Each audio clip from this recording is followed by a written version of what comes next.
Welcome to Talent Bus, where I talk with SaaS companies on how they are doing their talent acquisition. And in today's episode, I'm talking with Holger Seim, founder and CEO of Blinkist. And we are talking all the learnings regarding their talent acquisition while they scale their company to plus 200 employees. And let's start the episode from the first learnings when they launched Blinkist and hired their first people to join the team. Yeah, I think that was an epiphany that I had at some point. You know, when I started Blinkist, I'm a first-time founder, and my co-founders, we all have been first-time founders. So we've been pretty inexperienced, and we were just really pragmatically doing things the way we thought they should be done. And I think we had some talent in figuring out problems to solutions quite fast, etc. But you can't say we were experienced people managers or experienced marketers or experienced whatever. And since we were lacking this experience, it was hard to. We were lacking role models. You know, what does a great product manager look like? What does a great performance marketer look like, etc. So and in the absence of having these role models and of having seen what great looks like, it was really challenging to spot greatness when you come across it in the recruiting process.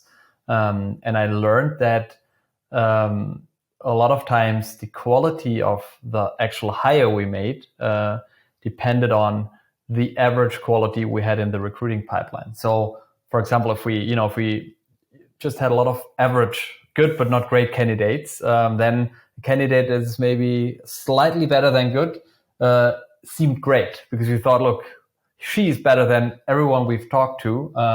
So we thought she's great, would offer her a big salary and then try to pull her in. And then just 1 year later or 6 months later, realized that's actually not great. It's maybe good or average or a little better than average, but it's still not great. So when we eventually invested more into filling the pipeline through more active sourcing, either with our own recruiters or by working with recruiting agencies for some senior roles, I realized that, if we do active sourcing, we have more control over the average quality of pipeline.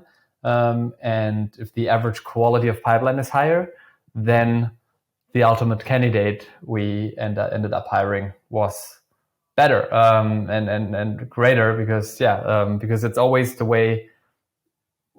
In the early days, or even sometimes right now, the way I assess people is always compared to average or compared to what I have seen. And I know there's probably some objective truth what greatness looks like, but I'm not an expert in all functions, and for me personally, it's been hard to assess with that objective truth, knowing what is the objective truth here.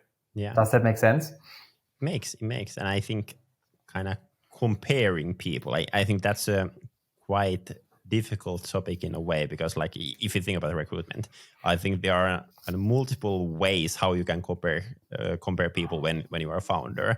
Because I think there are a lot of people who do it in a way that I compare that people to other people, other candidates. And that's kind of one way of doing that one. And as you mentioned, like one challenge with that one is really that you quite easily get fooled by the other people. And what I mean by that, what you shared over there, like if everyone is average and then there's one above those, or if actually everyone else is like super bad and then there's one okay, that okay looks like extremely good. So that's interesting. If you compare to other candidates, then I think you can compare against your needs. So like as a company, what do I need? And kind of when I found that person, I actually don't need to compare that person to any other people because I know that person is filling my needs. And then one last thing, and this is something I've struggled as founder a lot, comparing against me. And I think actually the problem doesn't come in the recruitment process, but the problem comes when they start working. Have you had that challenge? You know, you expect a lot from you, but then you need to remember that you cannot expect as much from your employees.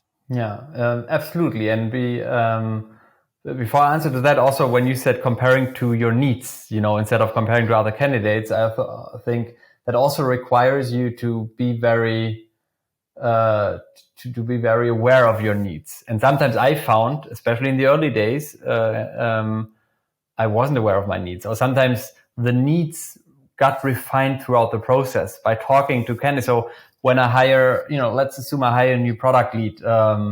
One of the questions I ask people, like, what makes a good product lead in your point of view? So also I ask people, like, I calibrate my needs, or sometimes good people make me learn something new and then make me identify a need I didn't know I had. So that's why I think, obviously we always have a pretty good idea of a job description and what we need, what we think we need, but that is also fluid. There's no objective truth to that. So that's why also needs evolve. And in a recruiting process, I'll let that be to a certain extent fluid and be curious and, learn something new from candidates. To your question, comparing, what do I expect from people? And I have the same, the challenge that you raised totally resonates with me. One of my founder from Bubble, Markus Witte, who's our independent board member, he told me early on in my career that I shouldn't underestimate the unfair advantage I have as a founder. So unrelated to what my capabilities are, my hard skills and my soft skills, just because of the fact that I'm the founder and I'm not an employed person, gives me an unfair advantage. I know this system better than anyone else. I don't have any, no one tells me what to do. So I can just take decisions. I don't have this thinking, am I allowed to take this decision, or should I align this with my boss? Is my job safe? All these things that people who are employed have, I don't have that baggage. I don't have that. I don't have to carry that. And that just gives me, knowing the system inside out and not having that baggage of an employed person gives me an unfair advantage that is hard to overcome by another person. So that is something that I internalized, where I always thought, sometimes I may judge a person I've hired. Why haven't you done this? It's easy. And, I would do it this way. I try to filter that with what is my unfair advantage here? And is that person, can I really expect this from that person? Another thing that I learned the hard way over the years, there are certain things I'm good at, and there are certain things I suck at. And if I just hire more holders into the company, we wouldn't be where we are today. So I can't expect people to know everything. Everyone has their strengths and their weaknesses. So I need to, early on, I thought, a certain way of working is what I want, or, things should be done that way. And then sometimes I held people accountable for doing things a certain way that I thought was good. And I learned that I should hold people accountable for the outcomes and let them do their thing. And we're obviously all within a framework of what our culture is and how we want to treat people, etc. But ultimately, in German, we say there are different routes that lead to Rome. I don't know whether that's also an English saying, but ultimately, I should hold people accountable for outcomes and have high expectations of the outcomes, because they just need to be delivered. Otherwise the company is in a bad shape. That are the company's expectations, and I'm the company representative in that regard. So I shouldn't compromise on those outcomes, but I should let people do it in their style to a certain extent and not try to make them mini Holgers. So I feel better. And that's what I had to learn throughout the years. And now I learn a lot from that. I learn how other people approach challenges and get to certain outcomes in a different way than I would. Yeah, super interesting. And I think I'm not sure if it's in English, because I'm translating now directly from Finnish, but in Finnish it's all roads lead to Rome, and I'm quite sure it might be the same in English. If I'm not mistaken. Yeah, but I think what you mentioned there, the unfair advantage, like super interesting kind of term for that one, and like, even though like I know it, but still it's like hard to realize. And for example, like currently I'm doing all the sales work for our company, and when the moment comes that we are kind of hiring the first salesperson, I think founders has super unfair advantage in doing the sales for the company, and still there are like a lot of founders who expect that the first salesperson can sell as much as the founder, even though that's quite hard things to do. So super. Yeah, I fully agree. I think sales is the perfect example. no salesperson, no hired gun will ever get so many yeses on LinkedIn or via call than you can. Just the title gives you an unfair advantage there. Exactly. And what you mentioned regarding the kind of comparing against the need, I think kind of profile definition for sure is super important, that we really understand what kind of person we are looking for. And I think a lot of companies could do that one better, like really ask more questions from themselves in that case, like why we are recruiting this person, like what happens if we don't hire anyone for this role, why the person should join our company. And with that one, I think you can get a good head start for companies who are not doing that one. But still, at the same time, when you are having those discussions with candidates, you will learn so much more about the role, so much more about things you might need that you didn't even realize that you needed. So yeah, good point there.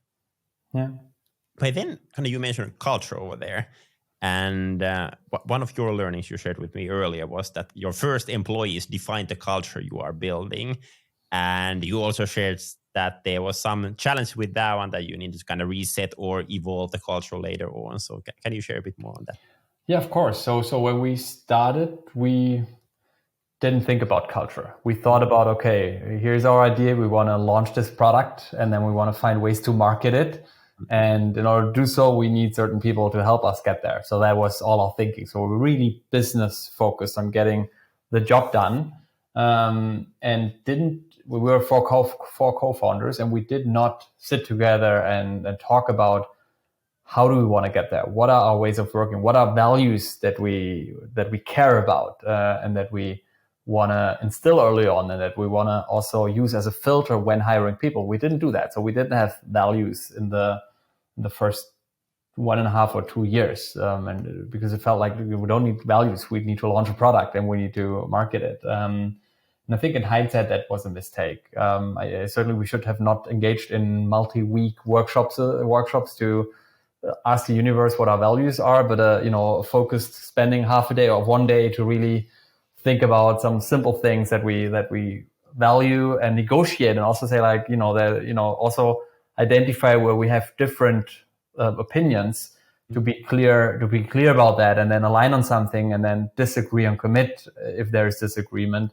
That would have been very, very important, because that would have empowered us to hire people with value fit, instead of just letting that happen by randomness, whether and mixing more values.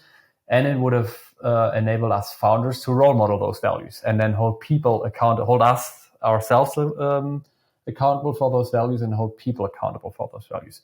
We didn't do all of that. So what happened is, depending on who was the hiring manager of the co-founders, we hired different profiles, different values, and we had a melting pot of different ways of working, different values, and then also some tensions because of that, because there was some implicit, team A would do it that way and team B would do it that way, and that created a lot of tensions, or like we lost a lot of efficiency due to that, and ultimately also had some big founder fights because of, usually those symptoms are, you fight about a business issue, but the core of the issue is you have no alignment on a certain fundamental value.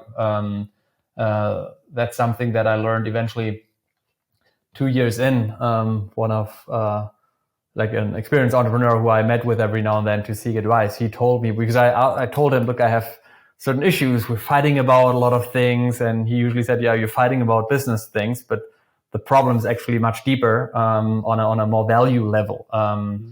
And yeah, but then 2 years in, we had the culture we had. It grew organically. We were 10, 15 people, and already a system that is more complex than just for co-founders. And then there are certain things that are quite ingrained in a company. And it was, whenever that happens, it's hard to change that. You can't just say everyone who's not lives those values leaves, so we'll start fresh. So you have these different people, and you somehow need to find alignment and a good way forward. And that just took some time, also because we've compromised on things. And once we started to align, we tried to reach consensus. Everyone tried to add what was important to him, and then it was a melting, that melting pot that we had in the organization. We then also had that on a value basis where everyone got a little bit, and then you have a big coalition of a lot of parties that I don't know how things work in Finland, but in Germany, the more parties are part of the government, the worse it is usually, because it's just a compromise of everything and no clear direction and clear style. Yeah. But just to get a little bit more to kind of concrete level on that one, can you share one example of your values that you currently have as a company value? Yeah. So right now we have just get it done, and channel your inner entrepreneur. We want pragmatism. We want fast decision making. We don't want a lot of endless discussions and endless meetings and and we had, in the early days, we were experimenting a lot with self-organization, with holacracy, and while doing so, we actually, without wanting it, we instilled a lot of red tape. A lot of people align everything with everyone. There's a thing called advice process and integrative decision-making process in holacracy. So people wanted to, because self-organization and autonomy and empowerment is so important in holacracy, and self-organized companies. What happened to us, and I think I've heard that a lot of times, and no one wants to step on each other's toes. No one, if it's your domain, you should make the decision. So I want to make sure my decision doesn't affect you. So I align everything with you. And then actually people wanted to make decisions, but actually didn't want to take a risk or didn't want to be responsible. So also while people said, I want to be a decision maker, I want to have autonomy, but then they weren't making decisions, or they weren't making the decisions they were supposed to, but rather kept talking for, endlessly. So we had a strong, there were founders or people in the organization who wanted to continue on this very progressive self-organization journey. And there were others, including me, who said, yes, at core, we want empowerment. We want to have decentralized decision-making. We certainly do not want to have a stiff hierarchy and top-down decision-making. But we also, we can't just experiment with this forever. As an outcome, we need to have fast decisions. And if no one takes them decentrally, then eventually we need to take them top-down until the organization has learned it. So we need to be, I'm a strong believer in situational leadership. You can give a lot of autonomy if the person is willing and able to perform the job. But if that's not the case, you need to step in and be coaching or directing whatever is necessary. So that was one of the big, how much do we stick to holacracy and everything that comes with it? And how much do we go a more traditional route with, and then being situational about it? And so that was an evolution from, we always, for a long time, had a value, champion self-empowerment. That was focused on the person and that we want to empower people. And that's very inward focused, really on, and that creates a lot of, I think in hindsight, it created a lot of entitlement. People thought about, instead of thinking about how do we solve this problem, people thought about who should be empowered, like whose domain is affected and who should solve it and who should be entitled to take the decision. So it was really inward focused. And now just get it done is like, to me, I love this value. It's in your face. Just get it done. Don't think about the who and the what and the whatever. Solve the problem. And if you step on someone's toes who thinks they should have made the decision, if you get it done, if you solve the problem for the customer or whatever, then that's good. And then we can ask for forgiveness afterwards. So that's one of the, I think one specific example of an evolution that we've made in the past years. Yeah, and I think that was actually one of the tips that I got from many founders when kind of launching Challenge was that, like, hey, make sure you find value fit people, culture fit people, and all that. But I think when you are hiring for the first time, that might be a hard tip. So now when you have the value, get it done. Like, how do you validate that the candidate has that feature? I mean, what I've learned, what our talent acquisition lead keeps telling me in trainings and whenever, ask for examples. Like, tell me about a time when you were facing a big challenge and how did you get it done? How did you solve it? Or tell me about a time when you failed. And if people tell you examples and blame others, say like, yeah, I wanted to do this, but then this didn't work, or I had to wait for that team and they didn't give it. So if you hear excuses from people, then it's usually not a person who is pragmatic, who finds a solution pragmatically anyway. That's a person who gets blocked or slowed down by an organization. And guess what? We are an organization, and we don't want people who let that slow them down. We want to have people who find pragmatic ways to get the input they need, get the people they need behind them, influencing in a positive way, or just doing it without anyone, right? Who just learn what they need to learn and then get it done. Asking for some examples and listening to what they pick and how they talk about that example and whether how much agency they show, versus how much do they blame others. So I think that's the only, whenever I ask abstract questions, would you consider yourself a pragmatic problem solver? You would say yes. Everyone loves to think about themselves as a problem solver and someone who can take decisions and be fast. But can you tell me about a time when you've done that? Then some people don't find a good example, and then that's telling. Exactly. Yeah, that's a good tip. Hey, for the last topic today, I would like to discuss a bit about the kind of market situation, what is going on over there. A lot of SaaS companies are having layoffs and all that.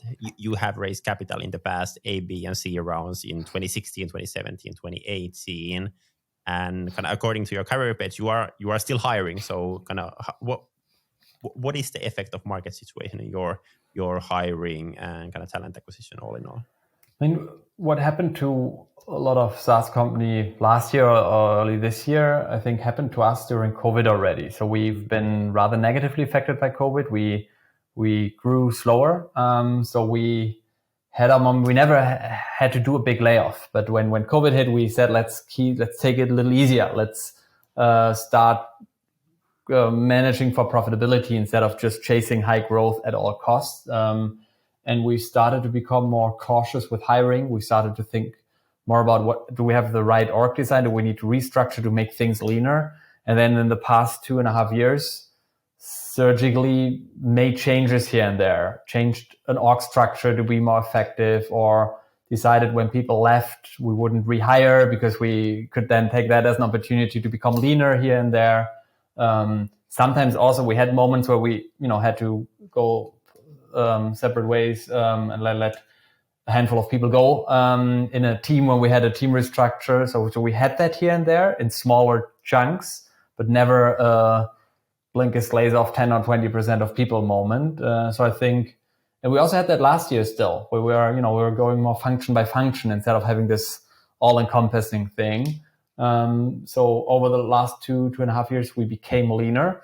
But our intention was always, let's, not just become leaner in order to save costs, but become leaner in order to be more effective. Usually you get the same things done faster with less people. If because the more people, the more you need to align, et cetera, et cetera. So there were certain functions that we could reduce without getting slower by just organizing things more effectively. But then sometimes it was also the case where we said, let's divest here a little bit. So let's invest a little bit less in this so we can invest more in that. So that's the journey we've been on in the past 2.5 years. So we're investing in some areas and stop investing or fading out some others. So it's a constant reallocation of where do we put our investments, where do we see growth. Right now, we see a lot of growth opportunity on the B2B side, selling Blinkist as a corporate learning tool to companies. So that's an area where we invest, for example.